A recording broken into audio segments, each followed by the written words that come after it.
আল্লাহ তাআলা মানব জাতির হিদায়াতের জন্য, পথ প্রদর্শনের জন্য, জীবনটাকে, দুনিয়ার জীবনটাকে সাজানোর জন্য, আখিরাতের জীবনটাকে সাজানোর জন্য আল্লাহ তাআলা আমাদেরকে কোরআনুল কারীম দিয়েছেন। এই মহাগ্রন্থ, আল্লাহর পক্ষ থেকে পাওয়া এই বিশাল নিয়ামত আমরা যদি দেখে একটু পড়তেই না পারি, আমার চোখে যদি আয়াতগুলোর অক্ষরগুলো দেখে যদি আমি একটু অনুধাবনই করতে না পারি, তাহলে আল্লাহর সামনে কোন চোখ নিয়ে, কোন লজ্জায় আল্লাহর সামনে দাঁড়াবো? তো যারা আমরা মুসলমান, আমরা ঈমানদার, আমাদের জন্য কোরআনুল কারীম শেখা কিন্তু ফরজ। কেউ যদি কোরআনুল কারীম না শিখেই কবরে চলে যায়, কবরে কি অবস্থা হবে সেটা তো আমরা জানি না।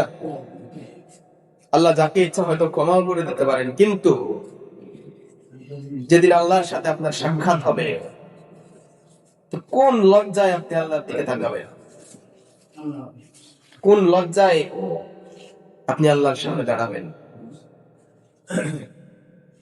আমরা আল্লাহর সামনে দাঁড়িয়ে লজ্জিত হতে চাই না।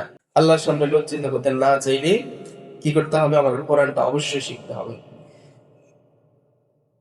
কারণ কেউ যদি আল্লাহর সাথে কথা বলতে চায়, সে যেন সালাতে দাঁড়িয়ে যায়, নামাজে দাঁড়িয়ে যায়। কেউ যদি আল্লাহর সাথে কথা বলতে চায়, আর কেউ যদি আল্লাহর কথা শুনতে চায়, সে যেন কোরআনুল কারীম তেলাওয়াতে মশগুল হয়ে যায়। সালাতে আমরা যেগুলো বলি, এগুলো আমরা আল্লাহর সামনে আল্লাহর সাথে কথা বলি, আর কোরআনে যেগুলো পড়ি, আমরা আল্লাহর কথা শুনি। এজন্য কোরআনটাকে শিখতে হবে।